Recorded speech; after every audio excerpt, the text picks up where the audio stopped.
Petit Jornal. Inteligência e irreverência em doses diárias.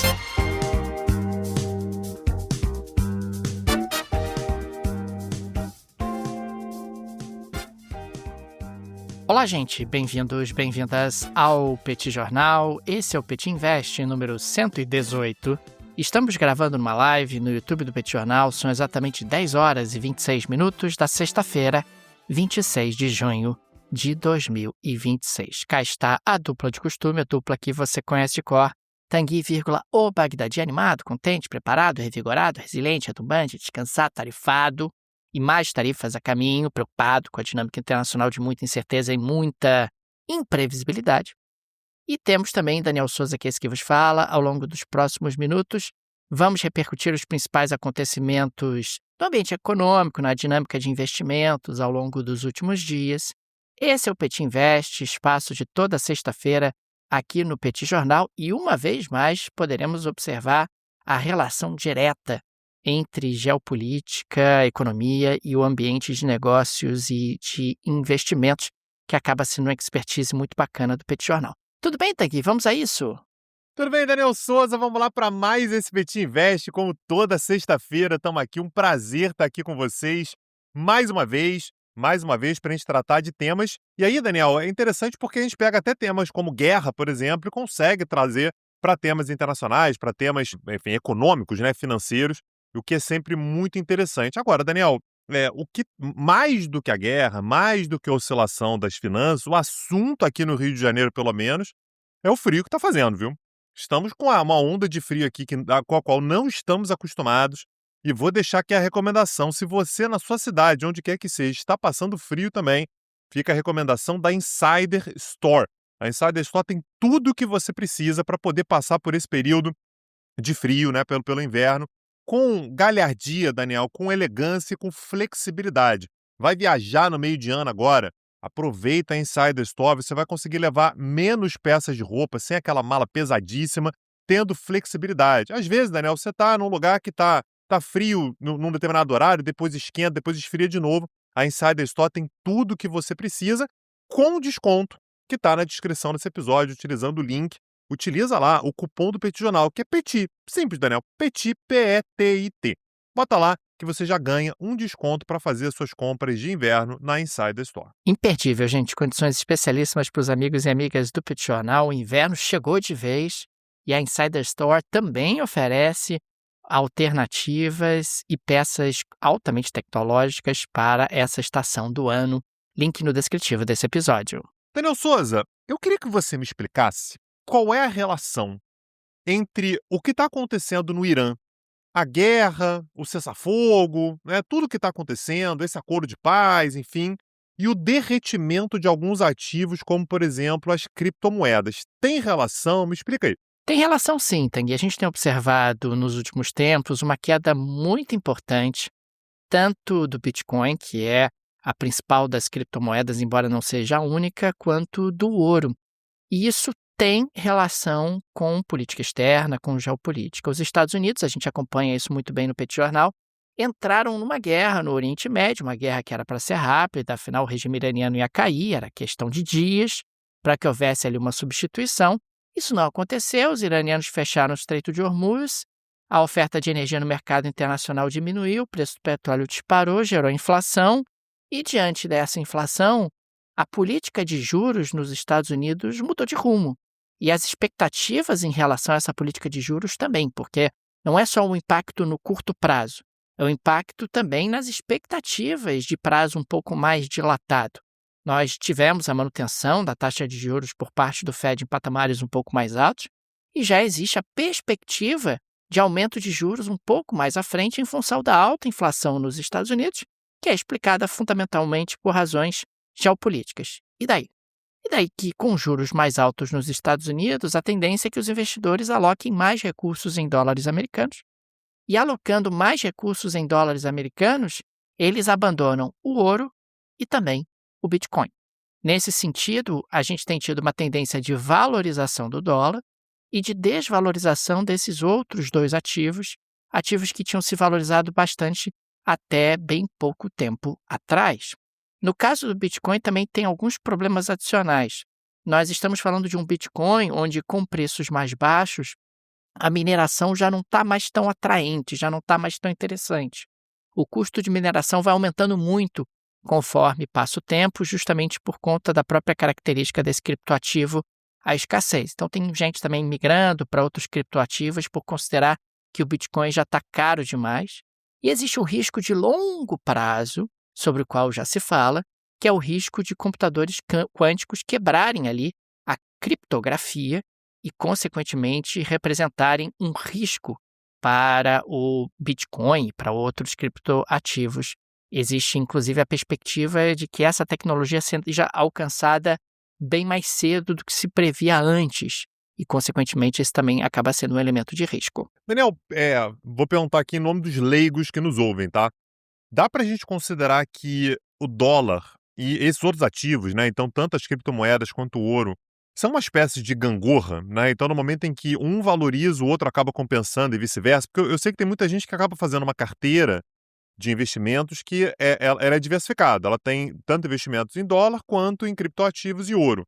Na hora que um sobe, o outro compensa. Na hora que na hora que um cai, o outro compensa e vice-versa. Faz sentido a gente pensar que a tendência é que a valorização de um acabe sendo a queda do outro ou não tem relação direta? Faz sentido, Tanguy. Quando a gente está olhando realmente, né, para essa gangorra, o que a gente observa é que num determinado momento, uma parte do portfólio das pessoas é colocada em ativos um pouco mais seguros, é o ouro e a criptomoeda, que no caso o Bitcoin, que acaba sendo um ouro digital. Muita gente encarou durante algum tempo o Bitcoin como ouro digital, inclusive tem uma nomenclatura semelhante, mineração, etc., uma ideia de escassez e assim por diante.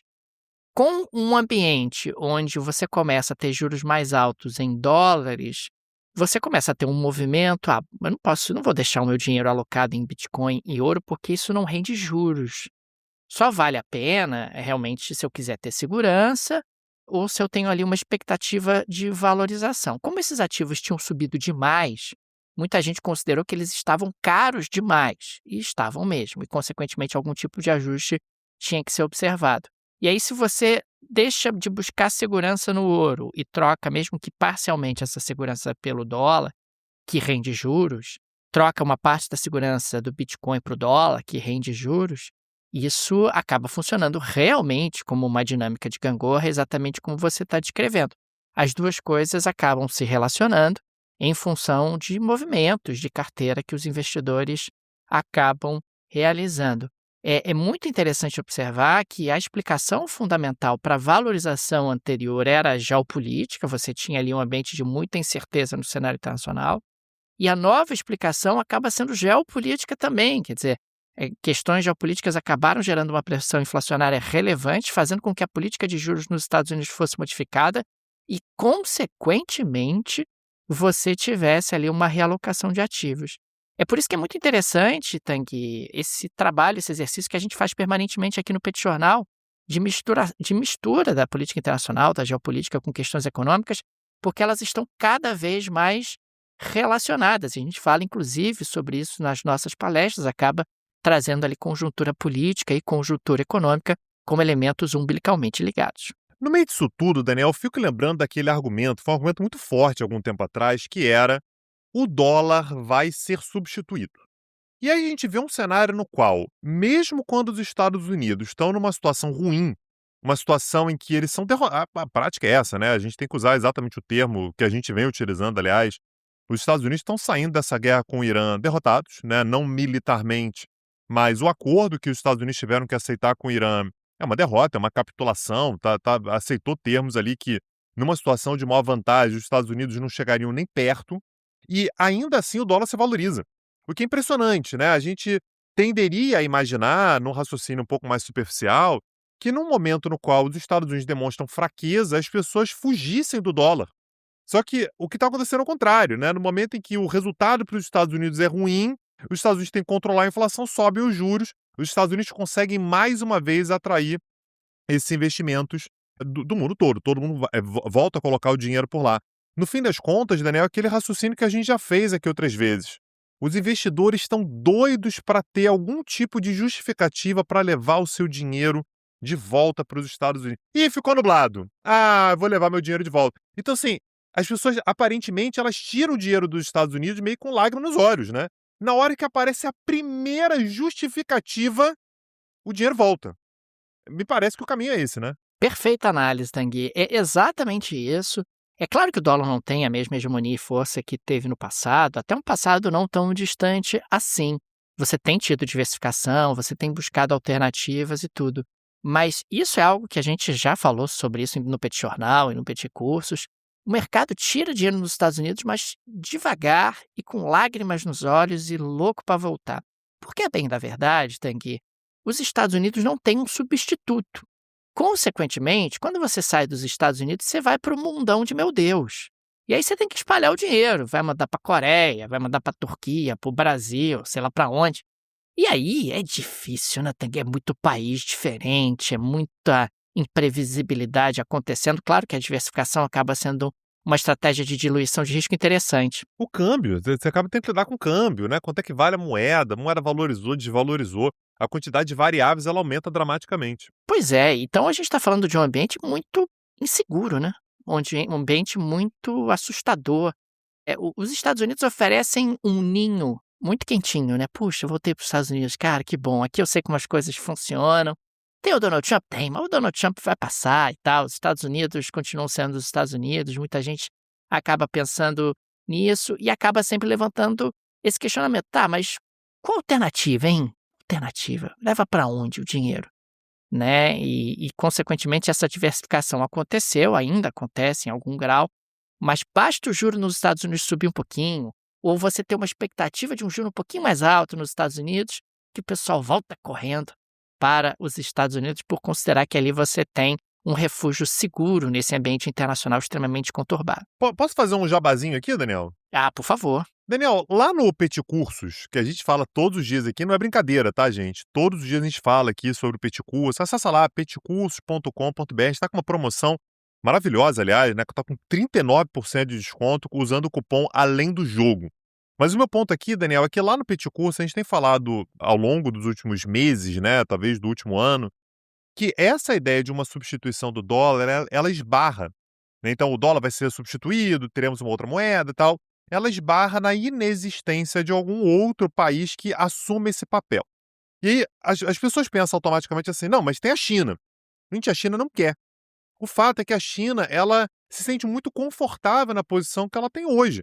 A posição chinesa hoje é, deixa os Estados Unidos sustentando esse sistema aí, deixa o dólar ser utilizado, eu tenho reservas em dólar, eu estou diminuindo um pouco a minha exposição ao dólar, porque se tornou um pouco mais inseguro do que antes. Mas eu continuo tendo dólares e a China não quer assumir essa responsabilidade. Dá para entender a estratégia chinesa, né, Daniel?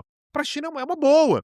Vai ser quem? Vai ser o euro. Olha a situação da Europa, uma Europa que está em decadência, está perdendo importância. Vai ser mais quem? Qual outra moeda que se prontifica? Então é por isso que o mundo, quando a gente fala isso aqui, o pessoal às vezes fica falando, o Petit Jornal é fã do dólar. É uma constatação, gente. A constatação é, você tira o dólar e você vai fazer transações internacionais baseado em quê? É o Bitcoin. Durante algum tempo era. Não, vai ser criptomoedas. Olha o desafio da criptomoeda, gente. Criptomoeda chega no limite, aí tem que pensar em mineração, tem que pensar em energia, tem que pensar em computador quântico, tem que pensar no próprio dólar. Na hora que o dólar pisca o olho, a galera tira o dinheiro da criptomoeda e vai para o dólar de novo. Então, o dólar, ele continua sendo essa moeda, a despeito de ter, nesse momento, alternativas aqui e acolá, mas o dólar continua entronizado, né, Daniel? Tirar o dólar dessa posição é muito difícil e me parece que num determinado ponto, até de uma certa maneira, uma certa independência da própria posição dos Estados Unidos. Mesmo que os Estados Unidos percam um pouco de força, o dólar vai permanecer durante mais algum tempo como uma referência, simplesmente porque todo mundo que anda na Terra nesse momento, né, que toma decisões econômicas, viveu a sua vida inteira tendo como lastro na sua cabeça, como referência de valor, o dólar. Tirar isso da cabeça das pessoas é muito difícil. E é muito interessante, Tanguy, porque o mercado de capitais nos Estados Unidos, em função de décadas e décadas de domínio global, acabou sendo formatado com um grau de sofisticação muito elevado. O que muitas vezes acontece é o seguinte, eu quero investir num país emergente. Aí sabe o que você faz? Você manda o dinheiro para os Estados Unidos, Porque nos Estados Unidos você vai ter uma série de produtos financeiros para que investimentos sejam realizados em mercados emergentes. É muito difícil você mandar o dinheiro diretamente para aquele mercado emergente. Afinal, você tem que centralizar numa conta. Você vai ter uma conta na Coreia do Sul, uma conta na Tailândia, uma conta no Brasil, uma conta no Chile. Não, né? Você vai ter uma conta nos Estados Unidos e a partir dessa conta você pode investir em fundos em cada um desses países ou em fundos que diversificam recursos em todos esses países. Nesse sentido, a substituição do dólar americano não é tão simples, não é tão trivial assim. O mercado de capitais americano ele é muito bem estruturado e muito sofisticado. E, de novo, como você muito bem pontuou, se a China não quer, se a Europa não tem condições, se o Reino Unido já viveu dias melhores, qual é a alternativa? Vai para onde, gente? Então, a qualquer momento, a qualquer saculejo que o dólar mostra um pouquinho mais de rentabilidade, poxa, o juro nos Estados Unidos não vai cair como eu achei. Os Estados Unidos, de repente, vão aumentar o juro mais um pouquinho lá na frente. Vou para os Estados Unidos, volto para os Estados Unidos. Volto para os Estados Unidos porque esse mundo é muito perigoso, ficar circulando por aí é muito arriscado, é muito país diferente, é muito câmbio flutuando. E os Estados Unidos, apesar dos pesares, ainda tem ali uma sofisticação e uma centralidade no mercado de capitais e está todo mundo lá. Por mais que você tenha tido uma diversificação, porque a gente sempre falou isso, você tirava um pouquinho do dinheiro dos Estados Unidos. Você não tirava um montão de dinheiro dos Estados Unidos. Você tirava um pouquinho. Consequentemente, isso foi suficiente para gerar um saculejo internacional, mas não dá para dizer que nós ainda tivemos uma mudança estrutural. Embora o dólar, de novo, não seja tão hegemônico como já foi, não tenha a centralidade que já teve, mas ele ainda é a moeda hegemônica. Se passar um carro vermelho, Daniel, na rua, na próxima meia hora, eu levo meu dinheiro de volta para os Estados Unidos. Aí o investidor fica esperando. Ih, passou um carro vermelho. Então, né? Melhor levar o dinheiro de volta para os Estados Unidos. A lógica é meio essa, né? Então, tô vendo pouco carro vermelho por aí, mas se passar eu vou ter que voltar.